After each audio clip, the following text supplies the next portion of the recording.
Bueno, habíamos, habíamos, eh, bueno, lo que estábamos viendo era el caso particular cuando la energía potencial no depende explícitamente del tiempo, o sea que el potencial, pues, solamente depende del espacio. Cuando esto pasa, entonces aquí podemos sustituir esta energía potencial simplemente por VDR. Entonces,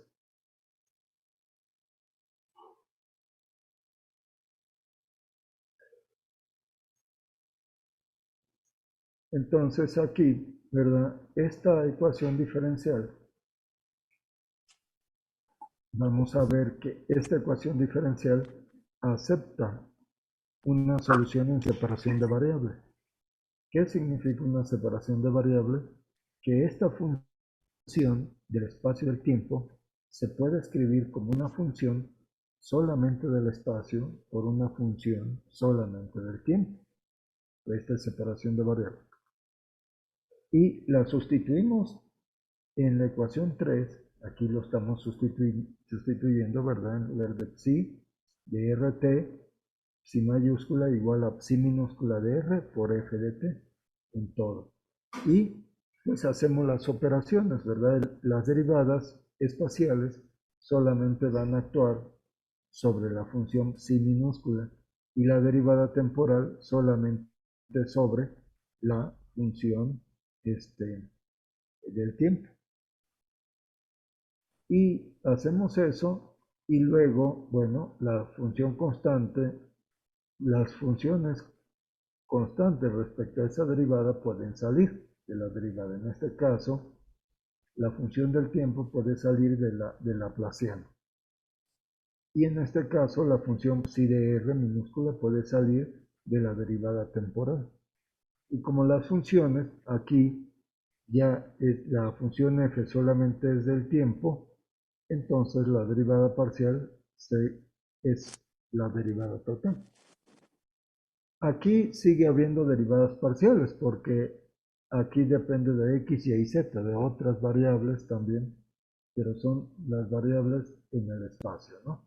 Bueno, entonces dividimos entre la función total, vamos a suponer, soluciones distintas de la trivial, o sea, distintas de cero, para que lo podamos dividir. Dividimos todo esto porque, bueno, ya sabemos que el cero obviamente es una solución. La solución idénticamente cero obviamente satisface esta ecuación diferencial.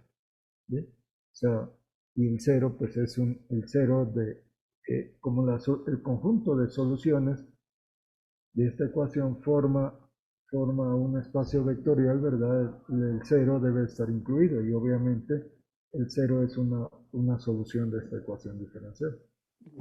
Pero ahora vamos a ver soluciones, búsqueda de soluciones distintas de la función idénticamente cero. Entonces, dividimos, suponemos distinta de cero, y dividimos entre esta función, la función total. Entonces, lo que vemos es que aquí podemos cancelar la función f de t y aquí podemos calcular tanto la función f como la función psi. Y aquí lo que podemos cancelar es la función psi. Y nos queda esta ecuación, ¿verdad? Que está aquí abajo en 6, que nos dice simplemente que el el término de la izquierda es una función de r nada más. Y el término de la derecha es una función de t. Está igualado una función de r a una función de t. Y debe de ser igual para todo punto del espacio y para todo instante del tiempo. El espacio puede ser todo el universo. El tiempo puede ser desde el inicio del tiempo hasta el final del tiempo, ¿no? Sea eso lo que signifique. No sabemos si el tiempo es el que fluye o somos nosotros los que pasamos a través del tiempo, ¿no? Este, bueno, pero esta ecuación, esta igualdad es válida para todo R y para todo T. Que la única manera de que esto se satisfaga es que esta función debe de ser una constante y esta una constante. Porque si no son constantes, entonces ya no se satisface. ¿Estamos de acuerdo? Muy bien. Entonces, llamamos G a la constante, le llamamos G. Entonces, al igualar esto a G, que es la constante, obtenemos dos ecuaciones, ¿verdad? Esta ecuación para R igual a G y esta ecuación igual a G, a la constante. Entonces, tenemos, y a esto es lo que se le llama la separación de variables, ¿verdad? O sea, obtenemos una ecuación para R, una ecuación para la función de R y una ecuación para la función de T, independientes. Bien, lo único que conectaría es una constante, que es obviamente esta es una constante, entonces esta constante, igualando esa constante con esta constante, pues nos da la ecuación esta que teníamos acá, que es la ecuación 6, ¿no? Entonces de esta manera hemos transformado la ecuación diferencial de Schrödinger en el espacio-tiempo a dos ecuaciones, una para el espacio nada más y otra para el tiempo solamente. La ecuación del tiempo es muy fácil de resolver, ¿verdad?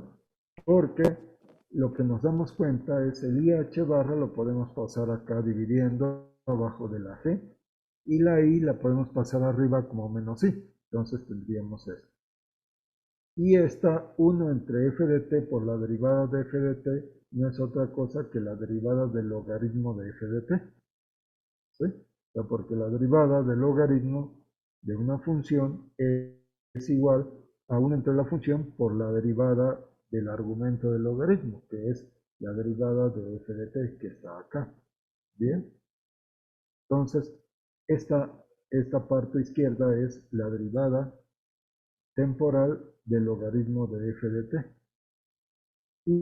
Y esta se puede integrar de manera inmediata, ¿verdad? El lado derecho es una constante que sale de la integral del tiempo. Bien. Y del lado izquierdo es una diferencial exacta. Es una diferencial del logaritmo. Entonces nos queda logaritmo de f de t menos una constante. Que esa constante la puedo escribir como el logaritmo de otra constante. ¿Estamos de acuerdo? O sea, por eso aquí pongo logaritmo de f de t menos el logaritmo de f. ¿Estamos de acuerdo? El teorema fundamental, ¿no? Cálculo, segundo, ¿no? Entonces tenemos menos i que entre h barra por t. La integral de diferencial de t es t. Bien, entonces esto, usando las propiedades de los logaritmos, lo podemos escribir como el logaritmo de f de t entre a. O sea, la diferencia de estos dos logaritmos es el logaritmo del cociente. Y es igual a menos i que entre h por t. Y ya podemos tomar la función inversa. La función de inversa es la exponencial. Cuando tomamos la exponencial del logaritmo, pues nos da f de t entre a, igual a la exponencial de menos ig entre h por t. Y luego despejamos simplemente la a, la pasamos multiplicando. Ahí está, ¿no? Entonces tenemos f de t es igual a una cierta constante por e a la menos i que entre h por t. Bien, entonces como la función psi mayúscula, ¿verdad? Es el producto de la función psi minúscula de r por la función f de t, ya sabemos cuál es la función f de t. Entonces simplemente lo multiplicamos, ¿verdad? La función psi minúscula de r por la función f de t, que es La constante a que aparece acá la podemos absorber dentro de esta función sin ningún problema, ¿no? Entonces podemos escribir esto como psi de rt igual a psi de r por la función f de t, que aquí está, e a la menos i e entre h por t. ¿Sí? Ah, ahí está. Pues aquí ya tenemos, este es el producto, ¿no? Muy bien. ¿Qué decimos aquí? Que la constante a se absorbe, ¿no? En esta función. Muy bien. Y esta función, psi minúscula, satisface la ecuación 7, ¿verdad? Que es esta. Entonces, esta ecuación 7 la multiplicamos por psi de r. Al multiplicarla por psi de r, se cancela aquí la energía potencial, entonces la tendremos que multiplicar por psi de r y la g por psi de r. Entonces obtenemos la ecuación 3, que es menos h barra cuadrada sobre 2n, el laplaciano de psi más b de r, psi de r, igual a g, que es una constante, por g de r. Bien, esta ecuación es una ecuación independiente del tiempo, completamente. Por lo tanto, se le llama la ecuación de Schrödinger independiente del tiempo. Ahí esta ecuación. ¿Sí? Obviamente ya no tiene derivada temporal. La función solamente depende de r, la psi minúscula. Porque la psi mayúscula está construida como la solución de esta ecuación 13, que es la psi minúscula multiplicada por esta exponencial. ¿Vamos bien? Eso es lo que tenemos aquí en esta ecuación. Bien. Entonces, bueno, esta es una constante. Vamos a ver qué es esa constante G. Vamos a pensar en el problema original que comenzamos, que era la partícula libre. Entonces, el potencial debe de ser cero. ¿Vamos bien? Para la partícula libre, este potencial debe de ser cero. Ahí está. Y lo vamos a pensar en el caso más simple de una dimensión. Entonces, este laplaciano que aparece aquí sería simplemente la segunda derivada con respecto de x. ¿Vamos bien? En una dimensión. Ok. Y ya sabemos que en una dimensión la función de onda es esta onda plana, ¿verdad? O sea, ya sabíamos esto desde que hicimos, desde la nota 1 de De Broglie, sabíamos que esta es la función de onda de, no se ve, esta sería la función de onda de la partícula libre, la onda plana, ¿verdad? Es E a la I entre H, P por X menos E por T. Es decir, bueno, este también lo podemos poner como I por KX menos omega T, pero K es igual a P entre H barra.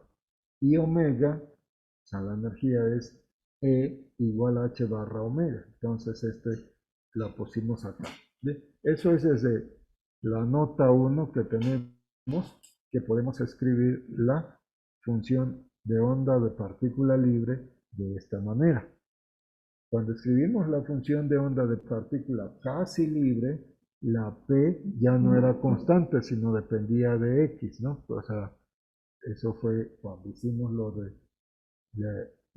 partícula casi libre. Pero, bueno, ahorita estamos pensando en partícula libre. Entonces, si lo generalizamos a 3 dimensiones, esta función pues sería P P.R. O sea, en lugar de ser PX, sería P.R. O si usamos la K, este término sería K.R. O sea, este es P.R, P entre H barra punto R. Entonces, en 3 dimensiones esto, simplemente el vector de onda, o sea, K que sería P entre H barra, ahora es un vector. Entonces, este es en 3 dimensiones. Bueno, vemos que esta ecuación la podemos escribir de esta manera, ¿verdad? Porque la exponencial, podemos escribir esta exponencial que está aquí, la podemos escribir como el producto de dos exponenciales. La exponencial e a la i entre h barra p punto r por la exponencial, este menos con este i, tenemos menos i e entre h barra por t. Esta función la podemos escribir, separar como el producto de estas dos exponenciales, usando las propiedades de la función exponencial. ¿Estamos bien?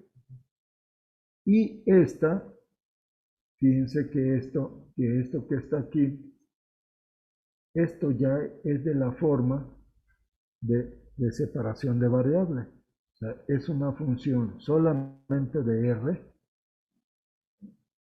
por una función solamente del tiempo. Es decir, esta es una función de R y esta es una función del tiempo, esta exponencial. La podemos poner en la forma en que, propusimos la separación de variable en general, ¿verdad? Como una función psi minúscula de R nada más, por esta, podemos poner por esta exponencial, donde esta función psi de R aquí, para este caso particular, sería simplemente la constante alfa por la exponencial de e a la i h barra p punto r. ¿Estamos bien? Sería esta función en este caso particular. ¿Estamos de acuerdo? Ahora bien, para partícula libre, la ecuación estacionaria de Schrödinger o la ecuación independiente del tiempo, que sería este con b igual a 0, lo que tenemos aquí es, hacemos b igual a 0 aquí y nos queda que la ecuación sería menos h barra cuadrada sobre 2m, el laplaciano igual, el laplaciano aplicado a psi igual a g por psi. Aquí está, ¿verdad? Está en la 16. Bueno, entonces, fíjense, de esta forma, o sea, antes de ver esto, si nos fijamos en esta, si nos fijamos aquí, si nos fijamos en esta forma, ¿verdad? De la función, es exactamente de esta forma que está aquí. La función psi por e a la menos i g entre h barra por t. La única diferencia es que aquí lo que tenemos en lugar de g es e. ¿Y la e qué era? La e es la energía de la partícula libre. ¿Estamos bien? Entonces, al comparar esta expresión con la expresión 12, con la expresión 12, podemos identificar a esta constante de separación de variable g, que aquí salió a través de un procedimiento exclusivamente matemático, ¿verdad? Al tener esta igualdad, definimos que era una constante y no sabemos qué es esta constante. Pero al reducir este caso al de la partícula libre, identificamos que esta G es justamente la energía. Al comparar la función de onda de partícula libre. La psi de R de t de partícula libre, escrita como G de R, con una función, con una psi minúscula de R por esta exponencial, pero aquí sabemos que hay una energía. Y entonces al comparar 15 con 13 allá arriba, vemos que la G, la constante de separación de variables para partícula libre, pues es la energía. Entonces estamos identificando una constante que aquí no tenía ningún significado porque es un procedimiento matemático y nos lleva a que existe una constante G. ¿Pero qué es esa constante G? Entonces, aplicamos al caso de partícula libre y vemos que la función de onda de partícula libre también se puede escribir en la forma de ecuación 12. Un producto de una función de R, bueno, cuando la generalizamos a R, una función de R por una función del tiempo. Pero la función del tiempo, aquí está, esta es la partícula libre en 3 dimensiones, la podemos escribir como el producto de una función del espacio, una psi de R del espacio, por una función f del tiempo. La única diferencia es que aquí sabemos que hay una energía. Entonces, al comparar esta forma con la forma de allá arriba, que es la general, podemos identificar que la constante de separación de variables, G, coincide justamente con la energía. ¿Sí? Y, bueno, ahora veamos, fíjense. Para la ecuación independiente del tiempo, la ecuación de Schrödinger independiente del tiempo para partícula libre debe de satisfacer esta ecuación para partícula libre con B de R igual a 0. O sea, debe de satisfacer esta ecuación. Si la B de R es 0, entonces la ecuación de Schrödinger de partícula libre satisface la función psi minúscula, satisface esta ecuación.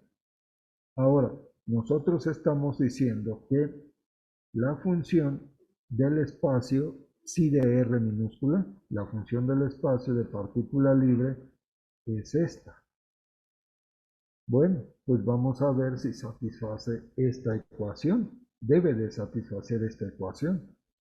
Entonces, le aplicamos primero el gradiente, ¿verdad? Porque aquí le tenemos que aplicar el Laplaciano.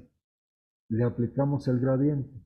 ¿Qué cosa es el gradiente de esta función de la psi? Bueno, la constante alfa sale y el gradiente de la exponencial es la misma exponencial, ¿verdad? Por el gradiente del argumento. ¿Estamos bien? Aquí está, ¿verdad? O sea, es el gradiente de la función es la misma, es la alfa que salió, la exponencial por el gradiente de la exponencial. ¿Y cuál es el gradiente de la exponencial? Digo, el gradiente del argumento. El gradiente de la exponencial es la misma exponencial por el gradiente del argumento. ¿Y cuál es el gradiente del argumento? O sea, el argumento es I h barra p punto r. Ese es el argumento, ¿verdad? Entonces, ¿cuál es el gradiente? Bueno, la constante I entre h barra puede salir. Entonces sale y esta I sale fuera del gradiente y entre H barra. Y borramos de adentro y nos queda el gradiente de esto. ¿Y esto qué es? Bueno, es Px por X más Py por Y más Pz por Z. ¿Estamos bien? ¿Y qué cosa es el gradiente de eso? El gradiente son la derivada parcial de esto, ¿verdad? O sea, ¿qué cosa es el gradiente?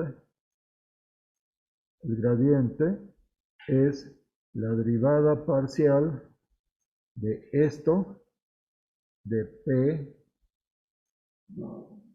punto R con respecto a X, coma, la parcial es un vector, ¿verdad? El gradiente. O sea, la parcial de P punto R respecto a qué?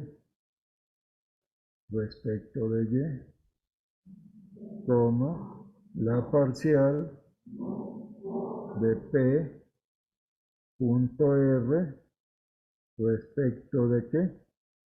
De Z.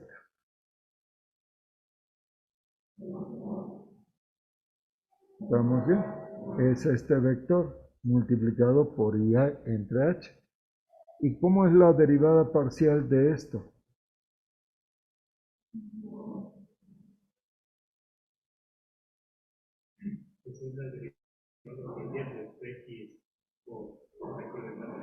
Ajá, pero P, esta P para la partícula libre es constante. Entonces, el Px sale fuera de acá y deriva a la X y nos da 1. ¿Sí? O sea, nos da Px y este Py y este Pz. O sea, nos da el vector P. Aquí está el vector P. Aquí ya está el gradiente. Esto es el gradiente. Esto es el vector P. ¿Estamos bien? Aquí está. Y entre H barra por el gradiente de P.R, que es el vector P. ¿Estamos bien? Pues ya está aquí evaluado. Y esto, entonces, fíjense aquí que nos da. Esto es otra vez la función psi. Esta es la función psi minúscula. La función psi minúscula es alfa por la exponencial I entre H barra P.R. Es la función psi. Entonces esto lo puedo poner como I entre H barra la función psi por el vector P. ¿Estamos de acuerdo? Muy bien. Entonces ya tenemos el gradiente. ¿Y qué cosa es el laplaciano? El laplaciano es la divergencia del gradiente. Bien. Entonces, aquí está, ¿verdad? Y esto es, pues, vamos a sustituir lo que es el gradiente de psi. El gradiente de psi, ¿qué cosa era el gradiente de psi? El gradiente de psi, pues lo tenemos aquí, ¿verdad? El gradiente de psi es todo esto. Esto lo sustituimos. Aquí que es la divergencia por el gradiente de psi. Aquí está la divergencia y esto es el gradiente de psi con esta I entre H barra que ya salió fuera de la divergencia. Y entonces tenemos que la divergencia del producto de un escalar por un vector. ¿Qué nos decía las identidades de análisis vectorial o de cálculo 3 y cálculo 4? Que la divergencia de este es igual del producto de un escalar por un vector, o sea, de un campo escalar por un campo vectorial, es el gradiente del campo escalar punto el campo vectorial. ¿Sí? más el campo escalar por la divergencia del campo vectorial. Pero el campo vectorial de P es constante.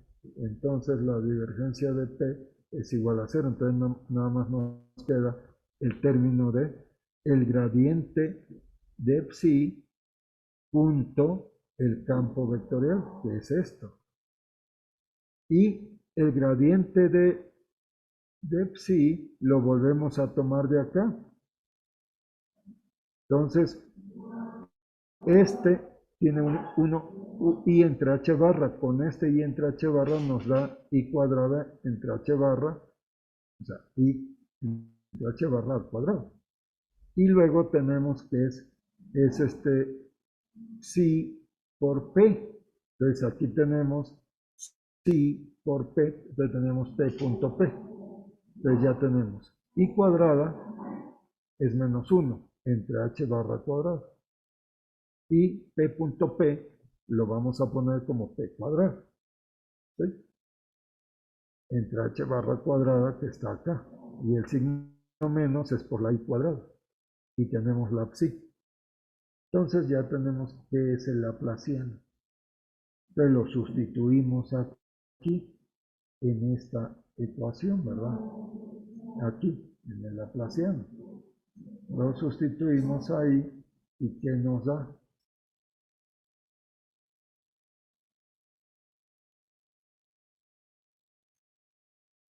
Entonces lo sustituimos aquí. El laplaciano de psi es esto, es menos p cuadrada entre h barra por psi. Ahí está, menos p cuadrada entre h barra por psi. Ese es el laplaciano. Y aquí entonces la h barra cuadrada se cancela. Bueno, el menos con el menos nos da más. Y la h barra cuadrada entre la h barra cuadrada se cancela. Y nos queda p cuadrada entre 2m. ¿Estamos de acuerdo? Que multiplica simplemente a psi. Y esto es igual a g por psi. Pero de aquí, una vez más, esto es igual a esto, o sea, pasamos este del otro lado y nos quedaría p cuadrada entre 2m menos g multiplicando a psi de r igual a 0. Y la psi de r no es idénticamente a 0. De hecho, la psi de r es esta función, es diferente de 0. Entonces lo que nos quedaría es que p cuadrada sobre 2m es igual a g. ¿Pero qué es p cuadrado entre 2m? Pues la energía cinética de la partícula libre, pero la energía cinética de la partícula libre es la energía de la partícula libre. O sea, otra vez volvimos a encontrar que g, la constante de separación de variable del espacio-tiempo, es la energía. Entonces, esa constante de separación de variable tiene un significado físico. Desde el punto de vista matemático, es una constante que el método de separación de variable nos permite y nos impone. Nos permite separar las ecuaciones en dos, la ecuación de Schrödinger en dos ecuaciones, una temporal y una espacial. Bien, y esa constante que es la constante que separa la variable espacial de la variable temporal, resulta que tiene un significado físico, que es la energía. ¿Bien? O sea, eso proviene de todo lo que hemos ido construyendo. ¿Bien? Entonces, tenemos ya un significado físico de esta constante de separación de variables. Bien, es lo que dice aquí este parrafito. Por lo tanto, vamos a escribir la función 12, que es esta, ¿verdad? Que es esta función, para estados para sistemas donde la energía potencial no dependa del tiempo, podemos escribir entonces la función de onda como una función espacial por una función temporal, pero la g ya sabemos qué es, y entonces la g va a ser la energía. Entonces, la función, entonces la podemos escribir de esta manera, para sistemas donde la energía potencial no dependa del tiempo, que se puede escribir de esta manera: la función espacial por la función temporal, pero ya identificamos que es la la G, que es la energía. Y entonces la función psi minúscula satisface la ecuación de Schrödinger independiente del tiempo, ¿verdad? En general, o sea, aquí ya estamos en general, que es esta parte más la energía potencial por la psi, y en lugar de la G, ahora ponemos la energía. Entonces, esta consta, que es una constante, esta, que es la constante de separación de variables, es la energía. Es decir, empiezan a aparecer conceptos dentro de esta formulación matemática, empiezan a aparecer conceptos que tienen significado físico. Aquí tenemos ya la energía. Esta ecuación 20 es la misma que la ecuación que estaba aquí 13, ¿verdad? Pero ya identificando que la constante G, que aquí era resultado del proceso matemático, ¿eh? aquí, aquí ya es la energía. Bien, entonces, como decíamos antes, esta es lo que se llama la ecuación de Schrödinger independiente del tiempo. Y solamente es válida esta ecuación cuando la energía potencial no depende del tiempo. No. Cuando la energía potencial es independiente del tiempo. Bien, entonces, fíjense, ¿qué pasa si tenemos esta expresión? O sea, la función de onda está acá. ¿Qué pasa si tomamos el módulo al cuadrado de la función de onda de esto? El módulo al cuadrado de esta función de onda psi mayúscula, le voy a poner esta función psi mayúscula, que depende de r y de tiempo, módulo al cuadrado es igual al módulo al cuadrado de esta función psi minúscula de r nada más por e a la menos i la energía entre h barra por el tiempo, módulo al cuadrado. ¿Y qué pasa con esta función exponencial cuando tomamos el módulo al cuadrado? Se hace 1. Es decir, que esto es igual a ¿qué? A solamente la psi minúscula de r módulo al cuadrado. Es decir,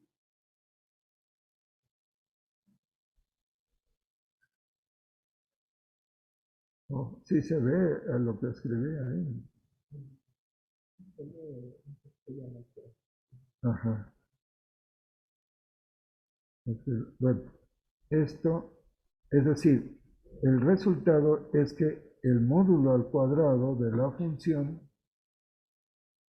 de onda, o sea, el módulo al cuadrado, el resultado es que el módulo al cuadrado de la función de onda total, ¿verdad?, de R y de T,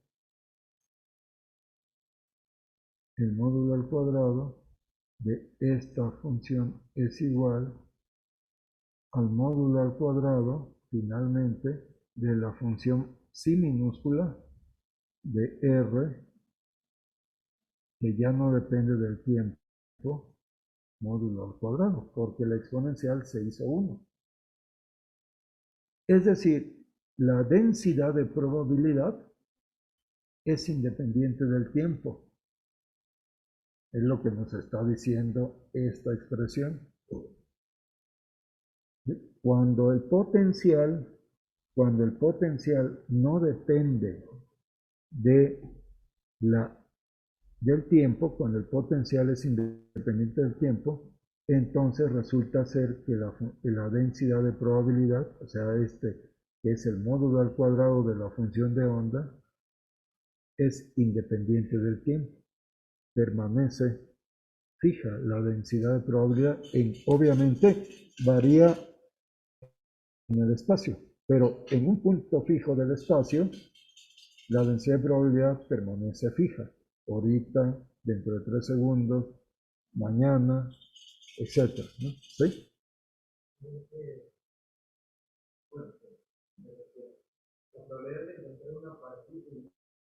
Ajá.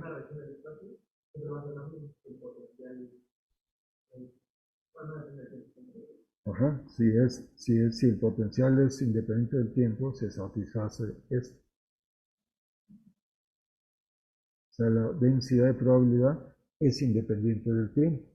Por eso se le llaman estados estacionarios. O sea, a esto, estados o funciones de onda estacionarios. Cuando la función de onda, déjenme borrar todo lo rayado, es decir, cuando la función de onda se logra escribir de esta manera, como 19, se dice que son funciones de onda estacionarias. O sea, significa que la densidad de probabilidad, o sea, el módulo al cuadrado, es independiente del tiempo. La función de onda psi de R de t va a depender del tiempo, porque esta función psi minúscula por esta función del tiempo. Y la función esta del tiempo oscila en el tiempo, porque estas son cosenos y senos de esta función. Entonces, esta función está variando en el tiempo, pero la densidad de probabilidad, o sea, el módulo al cuadrado, ese permanece independiente del tiempo. Entonces, a eso se le llaman estados estacionarios o funciones de onda estacionaria. O sea, a las funciones de onda le vamos a llamar funciones de onda o también estados cuánticos, ¿no? O sea, dijimos que le íbamos a llamar estados cuánticos. Entonces, cuando se puede descomponer de esta forma, la función de onda se le llama un estado cuántico estacionario. ¿Sí? Muy bien. Entonces, bueno, esto es justamente lo que teníamos acá abajito. Sí. La densidad de probabilidad de estos estados estacionarios es esto módulo al cuadrado y bueno, como el módulo al cuadrado de la exponencial es 1, pues nos queda esto que habíamos pintado allá en rojo. ¿Sí? Es decir, como esta función, la derivada con respecto del tiempo de este módulo al cuadrado de la densidad de probabilidad, para este caso de estados estacionarios lo podemos poner como la derivada con respecto al tiempo o sea, usando 21 podemos ponerlo así. Y obviamente como no depende del tiempo, pues es igual a 0. Bien. Y acuérdense que esta densidad de probabilidad satisface una ecuación de continuidad, de conservación, de probabilidad. Entonces, calculemos el flujo de probabilidad.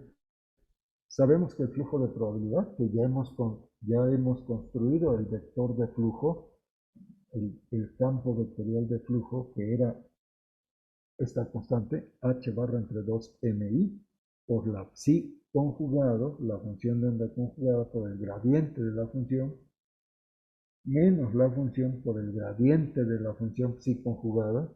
Es decir, esto es toda esta parte es el conjugado de esto. Entonces es 2i veces la parte imaginaria.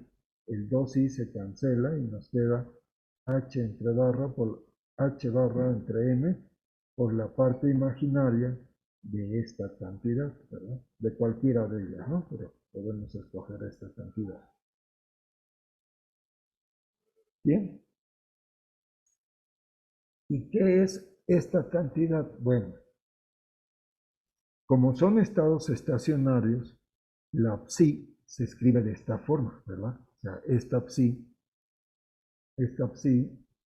como son estados estacionarios, la psi de r de t se escribe como el producto de la función psi minúscula por esta exponencial. Entonces, lo podemos escribir acá. Entonces, aquí está, fíjense, la psi. Ah, bueno, aquí está la psi. ¿Y cómo es la psi conjugada? Pues la psi conjugada va a ser el conjugado de esto que está acá. ¿Estamos bien? ¿Y cuál es el conjugado? Pues el conjugado de la psi por el conjugado de la exponencial. Entonces, ¿cómo es? Es la psi conjugada por e a la i e entre h barra por t. ¿Estamos bien? Es decir, aquí está la psi conjugada y entonces la psi conjugada es igual acá. Aquí tengo un error. Este es con signo más y este es con signo menos. Lo voy a corregir para enviárselo a este. ¿Sí? O sea, aquí estoy poniendo el conjugado. Aquí ya les digo, hay un error. Este signo es signo más, ¿no? Este es el signo más. Y aquí es con signo menos. Sin embargo, cuando hacemos esto, fíjense que como este es el gradiente, son derivadas espaciales, derivada con respecto a x, derivada con respecto a y y derivada con respecto a z. Entonces, como esta función que está acá es el producto de una función espacial por una función temporal, la función temporal es una constante con respecto a estas derivadas. Entonces puede salir fuera del gradiente. Y cuando sale fuera del gradiente, ¿qué le pasa con esta otra función exponencial que está acá? Se hace 1, ¿verdad? Entonces, justamente es lo que tenemos acá. Es decir, que el flujo de probabilidad, el vector de flujo de probabilidad o el campo de flujo de probabilidad, que es igual a h entre m por la parte imaginaria de psi, que depende, psi conjugada del espacio y el tiempo por el gradiente del espacio, de la función de onda del espacio y el tiempo, en este caso de estados estacionarios, tampoco va a depender del tiempo, porque lo podemos escribir como h barra entre m por la parte imaginaria de qué? De la psi minúscula, que solamente depende de r, por el gradiente de la psi minúscula. Es decir, que este campo vectorial también va a ser independiente del tiempo. Bien. Entonces, aquí en la ecuación 24, que creo que aquí no la ven, ¿verdad? Pero la subimos. En la ecuación 24 tenemos la ecuación de continuidad. Pero ya vimos que esta derivada es cero para estados estacionarios, ¿verdad? Aquí lo demostramos. Esta derivada es cero. Y esta, la divergencia de J, la J ya no depende del tiempo. Pero entonces aquí lo puedo poner como la divergencia de J de R nada más. Pero entonces la ecuación de continuidad se nos reduce a esto. A la divergencia de J igual a cero. ¿Estamos bien? O sea, para estados estacionarios se satisface esta ecuación. La divergencia de J igual a cero. O sea, ¿qué se satisface para estados estacionarios? Que la densidad de probabilidad no depende del tiempo. Dos, que el vector de flujo tampoco depende del tiempo. Solamente dependen de la función psi minúscula, que es función del espacio. Y la psi minúscula es solución de la ecuación de Schrödinger independiente del tiempo. ¿Bien? Entonces, el flujo solamente depende de la psi minúscula. Y luego, la ecuación de continuidad, debido a que esta no depende del tiempo, esto es cero, y esta nos queda que la divergencia de J es igual a cero. ¿Qué pasaría si escribimos la divergencia de J en una dimensión? O sea, si el sistema fuese una dimensión, el gradiente sería simplemente la derivada con respecto de x. ¿Estamos bien? Y el vector de flujo, pues solamente dependería de x. ¿Estamos bien? En una dimensión. Entonces, en una dimensión, 25 se convierte en 26, ¿verdad? En una dimensión. ¿Estamos de acuerdo? 25, o sea, esto, escrita en una dimensión, es esta. ¿Estamos bien? ¿Y eso qué significa? Que la derivada de j de x igual a 0 implica que la j es una constante. O sea que el vector de flujo es constante para estados estacionarios.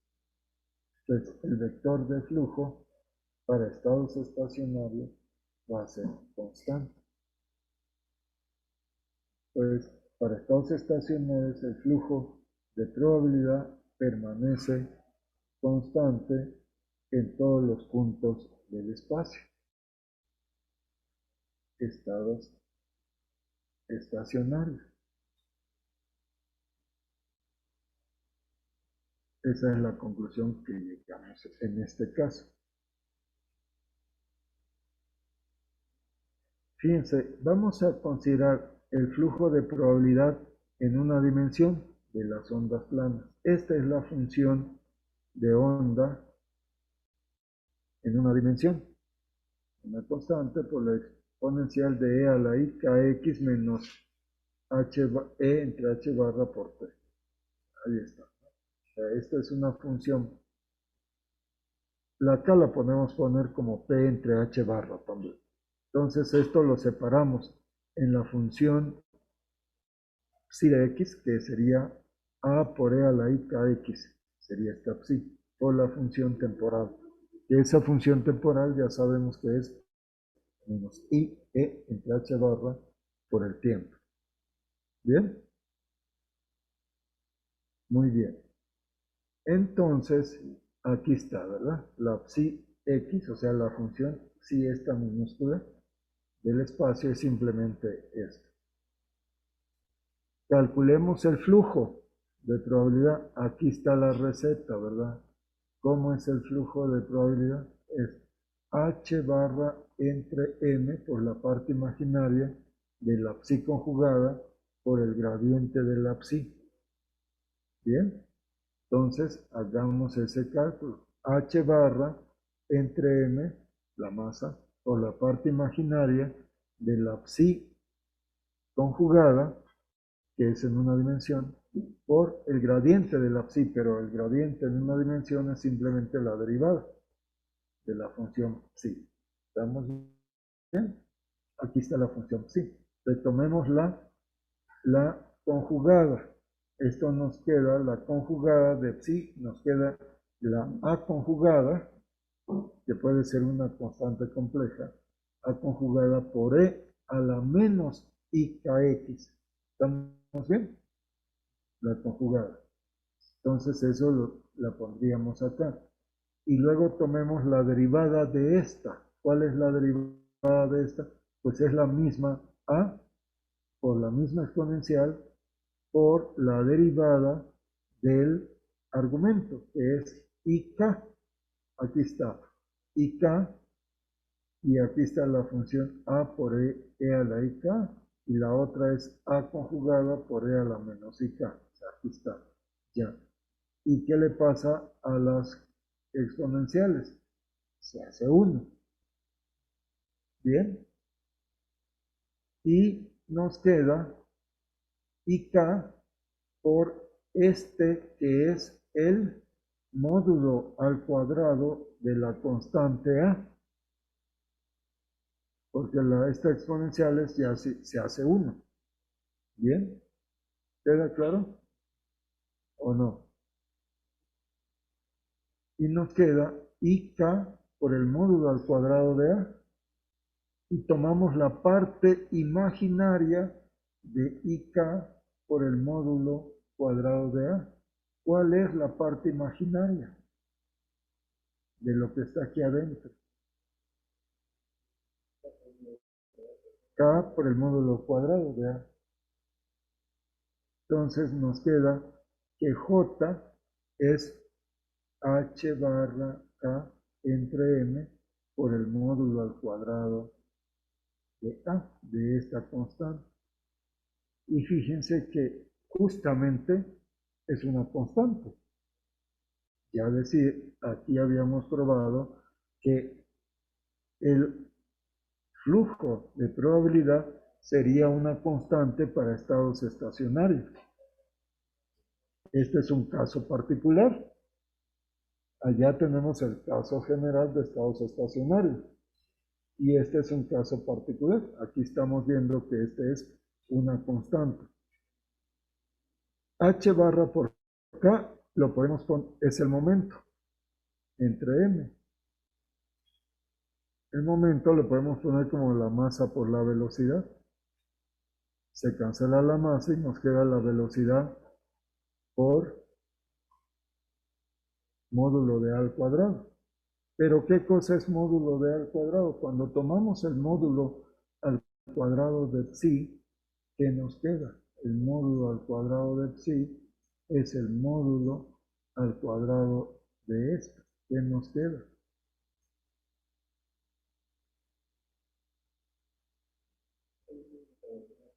El módulo cuadrado de a. O sea que el módulo cuadrado de a es la densidad de probabilidad. O sea que este es b por la densidad de probabilidad. Aquí está. Y entonces el j nos queda la velocidad por la densidad de probabilidad. Es decir, como en los fluidos, ¿verdad? Este es el fluido cuántico. La velocidad por la densidad. ¿Se acuerdan que J tiene que, en la mecánica del fluido y en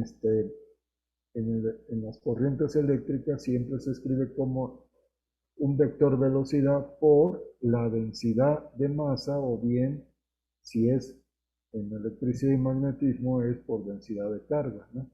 La densidad de carga por la velocidad de las cargas. Entonces aquí está una velocidad de la partícula por la densidad de probabilidad de la partícula, lo cual nos da el flujo de probabilidad.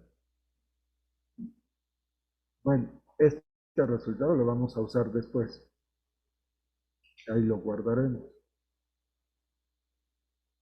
Para el caso de las ondas planas, digo, de la partícula libre en 3 dimensiones, la función, la psi minúscula es esto, ¿verdad? O sea, es alfa por e a la i entre h barra p punto r. Y el gradiente de psi ya lo habíamos calculado. El gradiente de psi es igual a i h barra p por psi. Bien, ya lo habíamos calculado también allá arriba.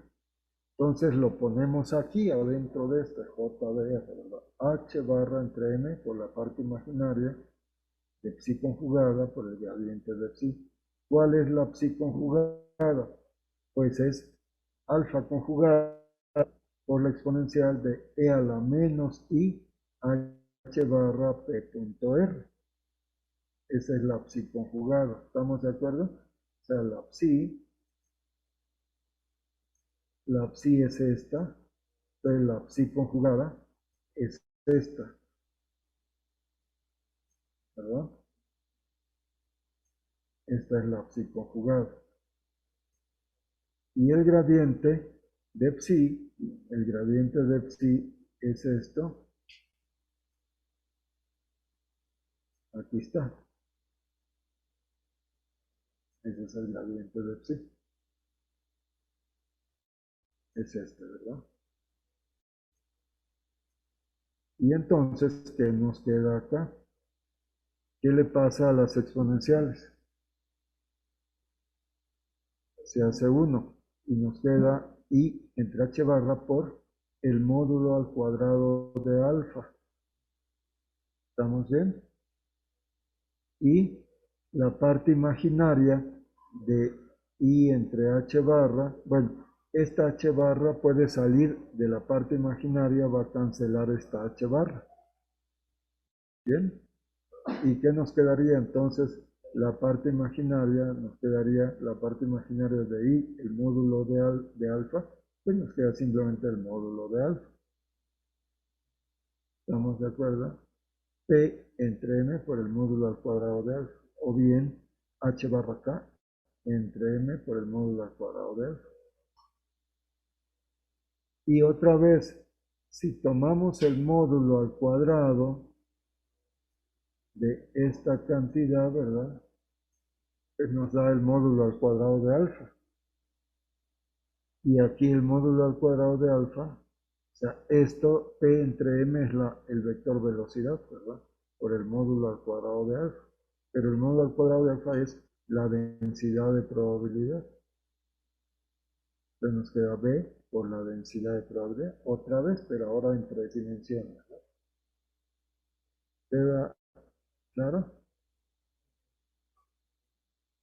Déjenme, tengo que tomar una medicina. Ahorita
Entonces tenemos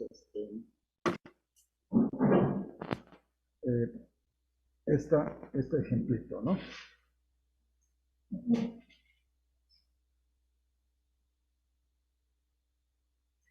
Muy bien. ¿Alguna duda hasta aquí? ¿Dónde? ¿No? Ok. Entonces, bueno, con esto terminamos esta nota. Se las mando. ¿Les mandé la otra? ¿No? Ok. Les debo la 8 y esta 9. Se las mando al rato, pero a esta le tengo que corregir por ahí un signo, ¿verdad? Aquí. No, aquí no. Aquí está bien. Creo que más arriba, ¿no?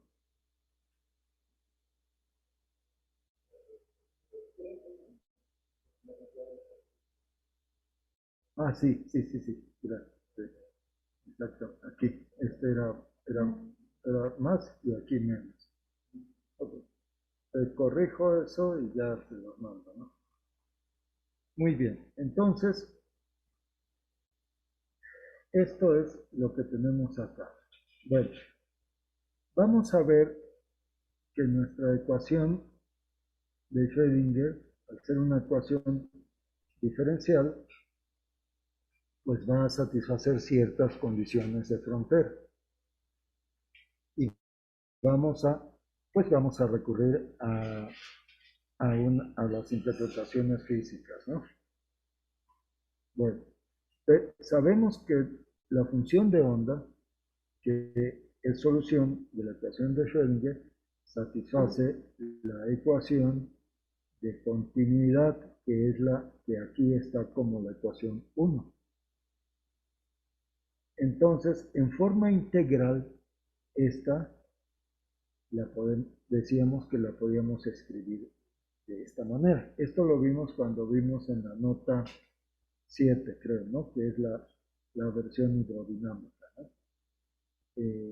Integramos sobre una región omega del espacio, sacamos intercambiamos la derivada por la integral y sale como derivada total, o entra como derivada, la total entra como derivada parcial, y la integral de la divergencia la transformamos en integral sobre la superficie de la región omega y la pasamos del otro lado, ¿no? Aquí. Entonces, la ecuación 1 es la ecuación de continuidad puntual en cada punto del espacio. Y la ecuación 2 es la misma ecuación de continuidad, pero en una región del espacio omega. ¿Estamos bien?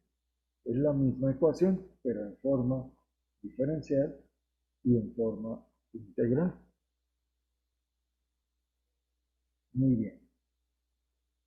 Entonces, esta, esta, esta función, ¿verdad? Que es el módulo al cuadrado de la función de onda, es la densidad de probabilidad de encontrar a la partícula en la posición R del espacio al tiempo t.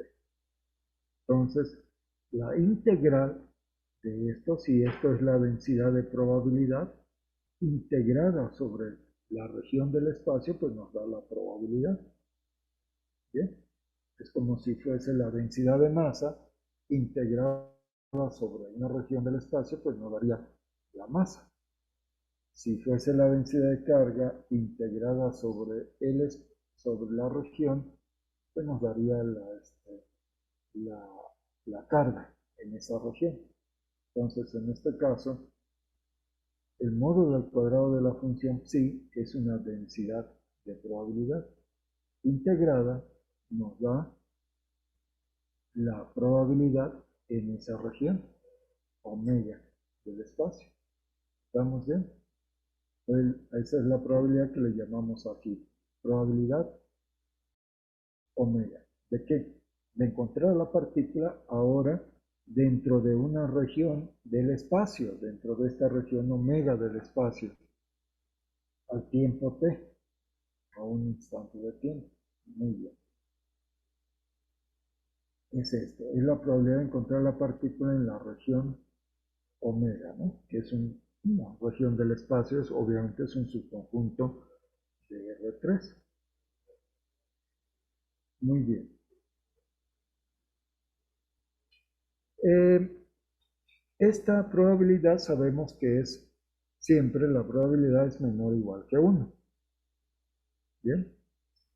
Entonces esta probabilidad debe de ser menor o igual que 1. Por eso le pedíamos que las funciones fuesen de cuadrado integrable, lo cual significaba, dentro de la estructura que estamos creando, es que sea de norma finita. Porque entonces, porque la integrada toda esto es justamente la norma de este vector.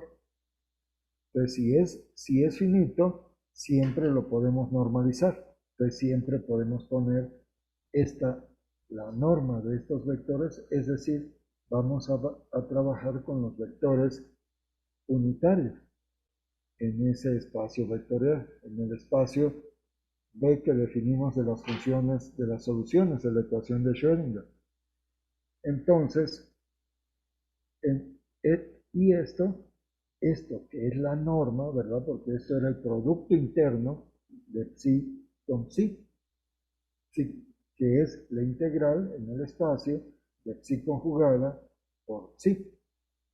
¿Estamos de acuerdo? O sea, con la estructura del producto interno que introdujimos, luego introdujimos la norma.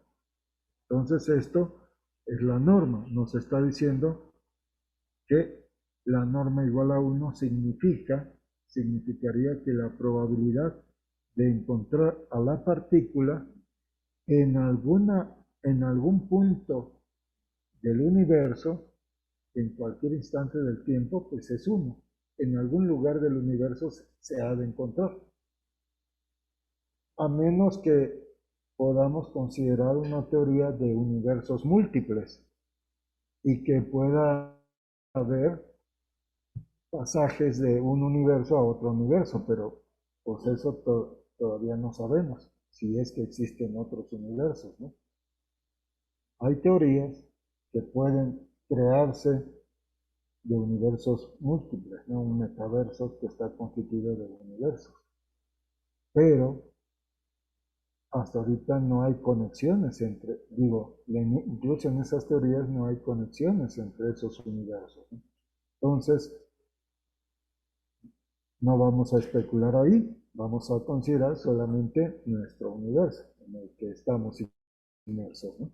Entonces, la probabilidad de encontrar la partícula, esto que sería la probabilidad de encontrar la partícula en algún lugar del universo, pues es 1. O sea, en algún lugar del universo está. Bien, puede ser que no esté en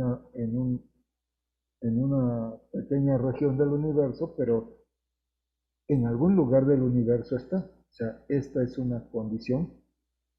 Y bueno, por eso es que le pedimos que las funciones fuesen de cuadrado integrable. Para que siempre la podamos normalizar. Entonces, y tengan la interpretación que estamos haciendo, ¿verdad? De una densidad de probabilidad, de tal forma que el integral sobre un volumen es la probabilidad de encontrar, al integrar la densidad de probabilidad sobre un volumen nos da la probabilidad de encontrar la partícula dentro de ese volumen. Pero si el volumen es todo el universo, pues esa probabilidad es igual a 1. Si es una región del universo, pues la probabilidad nos da siempre menor o igual que 1. Puede ser que la partícula esté ahí, pero podría ser que no, dentro de una región. ¿Estamos bien? Pero esto siempre deberá ser igual que 1. O sea, que la probabilidad de encontrar la partícula en algún lugar del universo en cada instante de tiempo es igual a 1. Se puede ir de un lado para otro, pero siempre adentro del universo, ¿verdad? Entonces, para un instante del tiempo, esta integral a todo el universo es 1. y para otro instante del tiempo también sigue siendo 1 toda esta integral. Esta no, ¿verdad? Porque esta satisface esto. Hay un flujo a través de la frontera de la región omega, pero no tenemos aquí, al asegurar que esto ya no tendremos flujo de probabilidad, fue hacia afuera del universo. Es decir, que siempre que vamos a considerar que la partícula no se puede ir de este universo. Eso significa que el flujo a través de las fronteras de este universo, sean las que sean, incluso que no tenga fronteras, que sea un universo abierto, entonces esto sería cero, ¿no? Entonces, no hay fuga de probabilidad del universo. De una región omega, pues sí, porque si la región es una región finita, si esto es omega, pues puede estar fluyendo a través de la superficie de esta región. Y entonces la probabilidad aquí puede ir fluctuando, puede ir variando. Pero si este es todo el universo, entonces ya no va a haber flujo a través del universo, de las fronteras del universo. Entonces, esta integral que está acá, ¿verdad? Esta integral que está acá es el flujo de este vector, del vector de flujo a través de las fronteras de la región omega. Esto es lo que estuvimos viendo, ¿no? Y el flujo está dado por esta expresión. Bueno, déjenme, a ver, lo que ahí ya no ven, esa última línea, ¿verdad? Déjenme subirlo.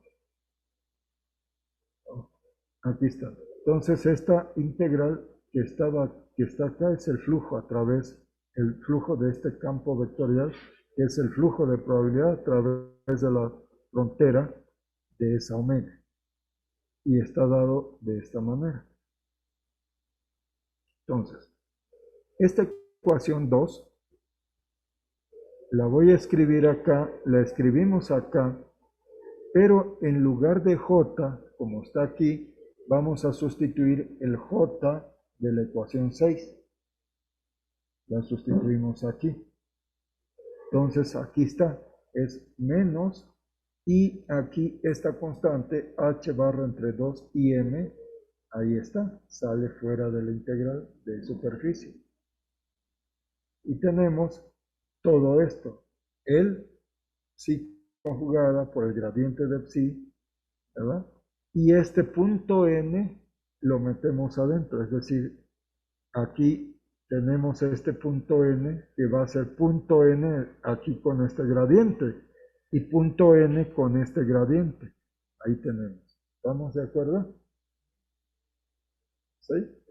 Y ahora tenemos menos h barra entre 2 y m por esto. Esta psi conjugada. ¿Y qué cosa es esta? ¿Qué cosa es esta? Este gradiente punto n es la derivada direccional en la dirección n, porque es el gradiente punto n, es la derivada direccional en la dirección n, del vector n. Es decir, si n es el vector unitario en la dirección x, ¿qué nos daría aquí? Si n fuera el vector canónico en la dirección x, nos daría la parcial con respecto a x, que es justamente la derivada direccional en la dirección x.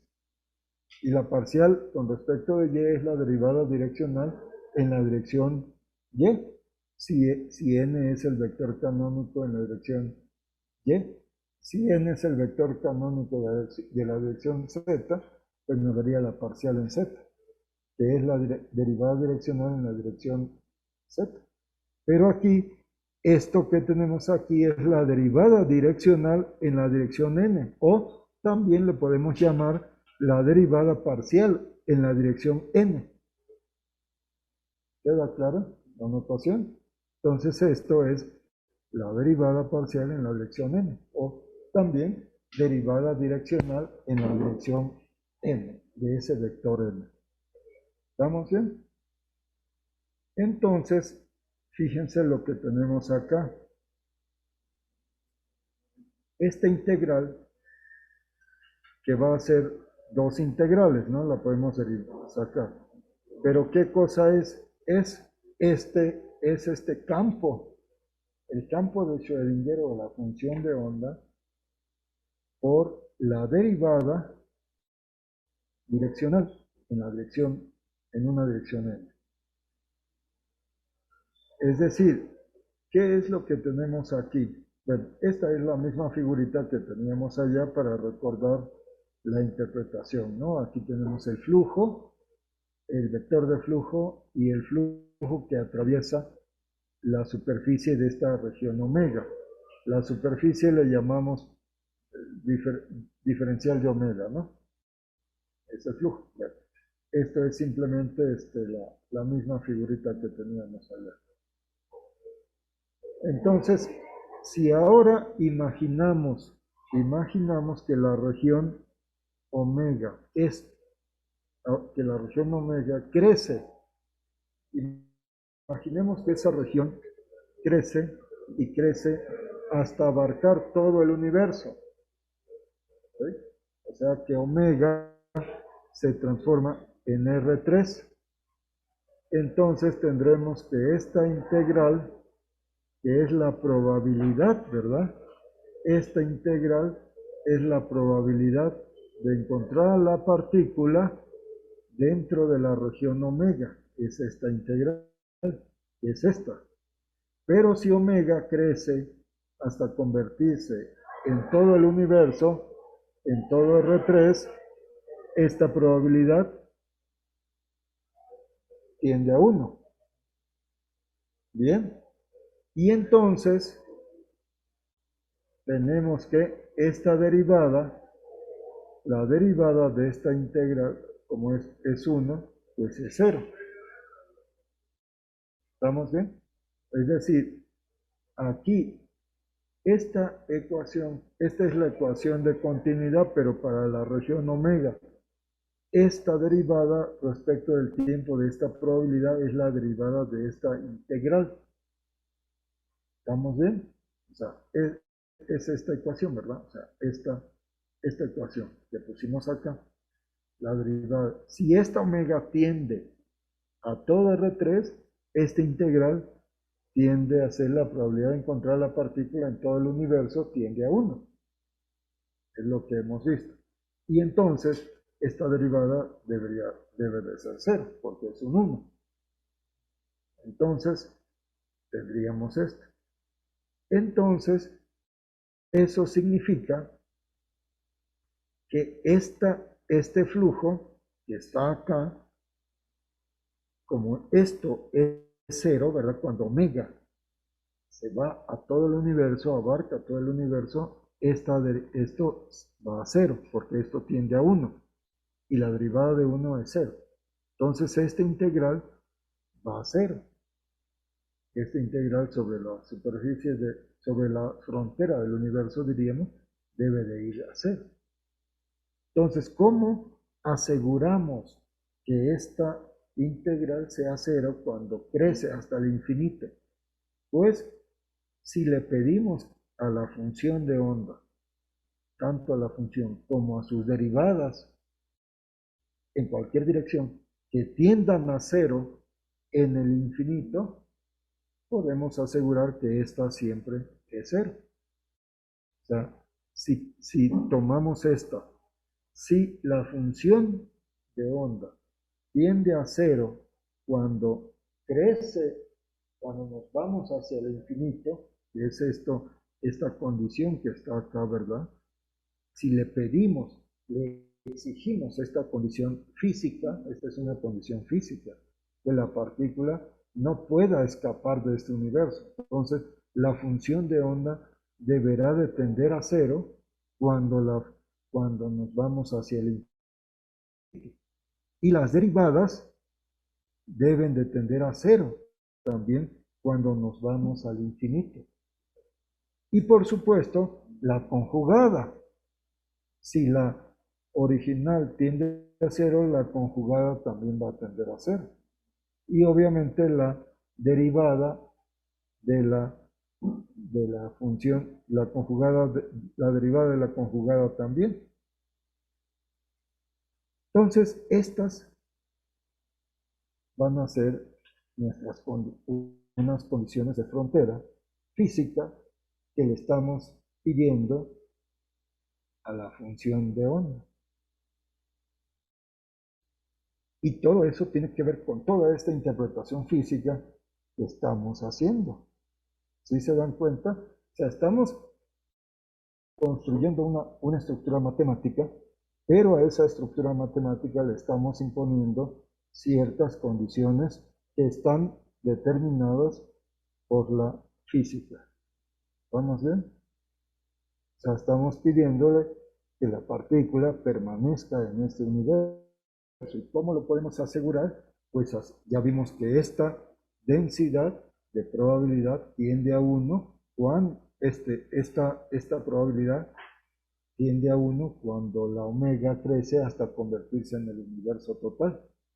Y entonces la derivada es 0. Y entonces esta integral debe de ser 0. Y una manera de asegurar que esta integral sea 0 es que sea 0 en el infinito, es que la función de onda y sus derivadas, así como la función de onda conjugada y sus derivadas, tiendan a 0 en el infinito. Si eso pasa, pues todos estos términos tienden a 0 y esto sería 0. Entonces simplemente estamos dando una consistencia a estas ecuaciones. ¿Queda claro?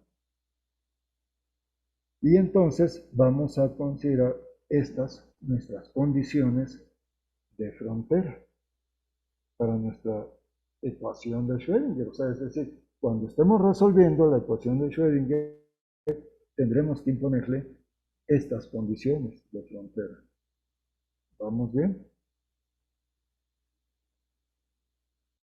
Bien, en una dimensión, estas condiciones de frontera pues se verían de esta forma, ¿no? O sea, la función psi de xt pues, se va a cero, la función de onda se va a cero cuando x se va al infinito. Y la derivada también se va a cero cuando x va al infinito. Y obviamente la conjugada también se va a cero cuando x se va al infinito. Y la derivada también se va a cero cuando la x se va al infinito, ya sea el infinito positivo o el infinito negativo, ¿no?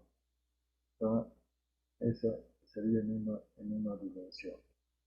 Entonces estas serían nuestras condiciones de frontera. Fíjense que las condiciones de frontera las estamos deduciendo a partir de la interpretación física, de lo que podemos interpretar, que tiene que ver con la ecuación de continuidad, que es una ecuación de conservación de probabilidad. Entonces, cuando esta omega tiende a infinito para que se conserve la probabilidad dentro de este universo, es que esto, la probabilidad de encontrar la partícula en todo el universo tiende a 1. En algún lugar del universo está. Eso es, le estamos imponiendo esa característica física. No puede salirse de este universo. Por lo tanto, esa probabilidad ya no va a variar en el tiempo, va a ser 0. Y eso nos lleva a que esta integral de la parte derecha también debe de ser 0. ¿Y cómo aseguramos que sea 0 esa? Pues pidiéndole que las funciones y sus conjugadas tiendan a 0 en el infinito, así como sus derivadas en cualquier dirección tiendan a 0. Bien. Entonces esas serán nuestras condiciones de frontera. Bueno,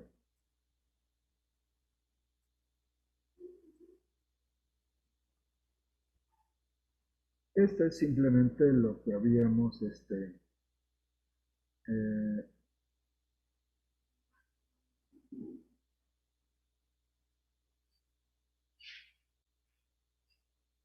las funciones, las soluciones las soluciones de la ecuación de Schrödinger dijimos que formaban un espacio vectorial que llamábamos B. Y debido a la interpretación que podemos hacer de la función de onda, debemos de exigir que sean de cuadrado integrable, ¿verdad? O sea, porque esta función tiene que ver con una densidad de probabilidad y para poderla normalizar tenemos que exigir que esta integral sea finita.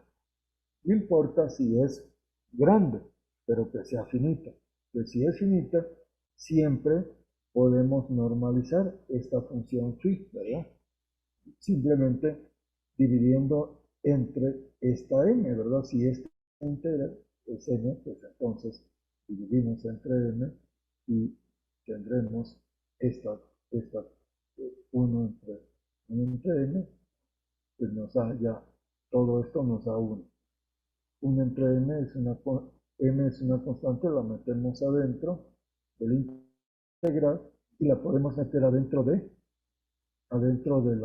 módulo al cuadrado. ¿Y cómo entra dentro del módulo al cuadrado? Entra como raíz de m. Para que al tomar el módulo al cuadrado, pues salga como 1 entre m. ¿Estamos bien? Pero bueno, y de acuerdo con nuestra definición de norma en este espacio vectorial que construimos, la definición de norma es la raíz cuadrada del producto interno de psi con ella misma. Entonces, la norma al cuadrado de esta phi, de este vector phi es phi por phi, pero phi por phi es phi conjugado por phi, que nos da el módulo de phi al cuadrado. Y eso es justamente esta m, ¿verdad? Entonces, pues, esta ecuación que hicimos acá, que pasamos dividiendo la m aquí, pues la podemos poner simplemente. ¿Qué cosa es esta m? Es el módulo al cuadrado de el módulo, la norma al cuadrado de ese vector phi. Entonces aquí está la raíz de m. ¿Y qué? Y la raíz de m es tomar la raíz de esta ecuación 3, tomamos la raíz y nos queda la norma, que es la raíz de m, y aquí está la raíz de m. Entonces esta ecuación aquí es phi entre la norma de phi. Y esa, bueno, esta función o este vector ya es un vector que está normalizado porque es phi entre su norma. Y ese lo podemos definir a como el vector psi. Y nosotros vamos a trabajar con vectores en este espacio vectorial que estén normalizados para que tengan la interpretación adecuada de una densidad de probabilidad y al integrarla tengan la interpretación de probabilidad en esa región o en todo el universo. Entonces, si es en todo el universo, la probabilidad será 1, que es la normalización de la función. Entonces, nosotros vamos a trabajar con los vectores normalizados. Entonces, si se cumple esta condición que se le llama que las funciones sean de cuadrado integrable, siempre podemos normalizar los vectores del conjunto que definimos B, que habíamos definido como B, que era el conjunto de las soluciones de la ecuación de Schrödinger. Siempre los podemos normalizar. ¿Estamos bien? ¿Estamos bien? Siempre que se cumpla 1, pero 1 es que exista que sea de cuadrado integrable, es decir, que no tenga divergencia. ¿Bien? Eso es importante. Pero veamos qué pasa con la onda más simple, que es la de partícula libre. Tomemos la psi de partícula libre. ¿Qué es esto? La función espacial, que era simplemente alfa por e a la i h barra p punto r, por la función del tiempo, que es e a la menos i entre h barra por p. Ahí está, ¿no? La psi de r por e a la menos i, e entre h barra por p. Bueno, la psi minúscula es esta. Ahora, tomemos la norma al cuadrado de esta función de partícula libre. Tomemos la norma al cuadrado. Ahí está. La norma al cuadrado es el producto interno de este vector por él mismo. Y de acuerdo a nuestra definición de producto interno es la integral de psi conjugada por psi. ¿Estamos bien? Pero psi conjugada por psi es el módulo al cuadrado de psi.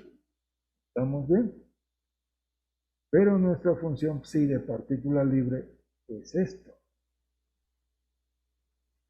Es esta. Es la que es esta, ¿no? Ahí está. El módulo, la función de onda es alfa por la función espacial por la función temporal. El módulo al cuadrado. Pero el módulo al cuadrado de la función temporal, ¿qué nos da? El módulo al cuadrado, 1. Y de la función espacial,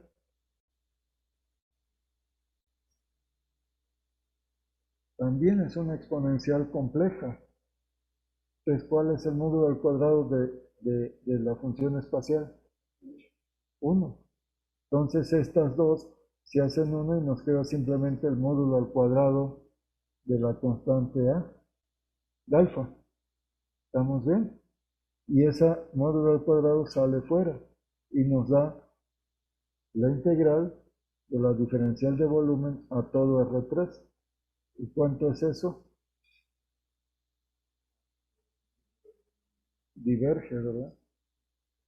Es decir, que estas funciones tienen norma infinita. La magnitud, el tamaño de estos vectores es infinito. De estas ondas planas. La más fácil ya nos dio problemas. Nos dice que no cumple esta condición, la condición 1. ¿Sí? Entonces resulta ser que la función que hemos venido trabajando, que nos ha servido para ir construyendo cada vez más amplia la teoría, resulta que no cumple esas condiciones. Es decir, las funciones de onda de partícula libre no son normalizables. Vamos a volver más adelante a este caso.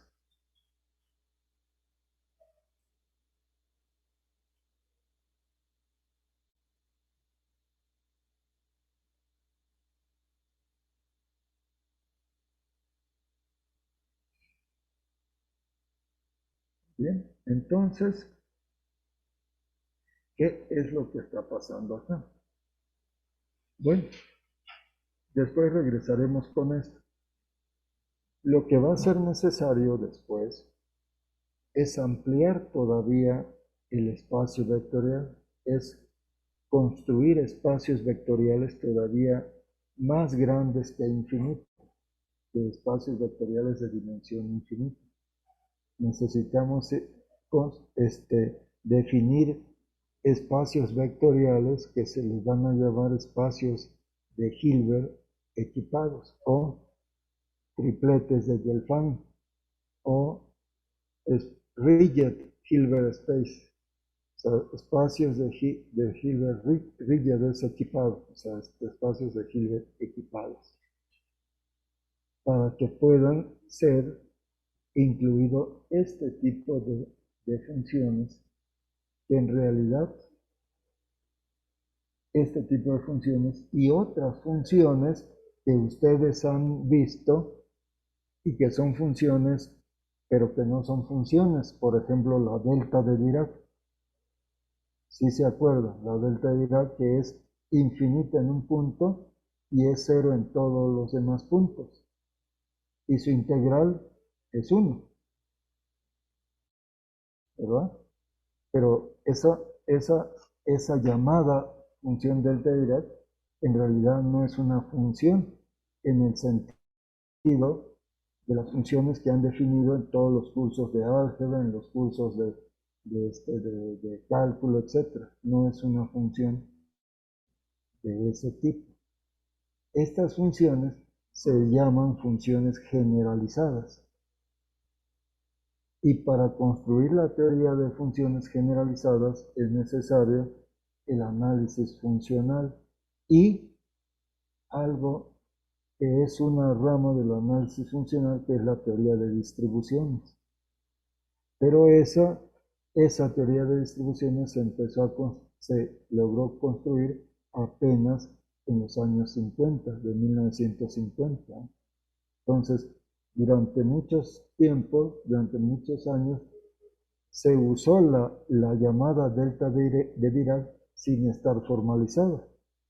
Fue hasta los años 50 cuando el concepto de función generalizada empezó a aparecer con Laurent Schwartz. De hecho, la teoría de distribuciones creada por Laurent Schwartz le mereció la medalla Fields, que es el equivalente al premio Nobel para los matemáticos, ¿no? La medalla Fields. Bueno, pero de eso ya platicaremos un poco más adelante. Bueno, entonces yo creo que lo vamos a dejar ahí para no dejar un poco a medias lo que, lo que tenemos a continuación. Lo vamos a dejar ahí. Y yo les mando al ratito les mando la nota 8, la 9 y la 10. Y la 9 la tengo que corregir todavía, ¿no? Algo.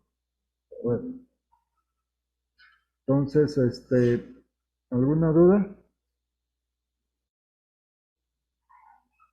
¿Allá en casa? ¿Alguna duda? No, profe. Sí, profe, bueno, me preguntaba yo cuándo nos iba a mandar lista de ejercicios o si todavía no estamos listos para hacer alguno, o cómo está eso. Sí, ya les voy a ir mandando. Hay algunos que han ido quedando ahí en las notas, ¿no? O sea, esos váyanlos haciendo.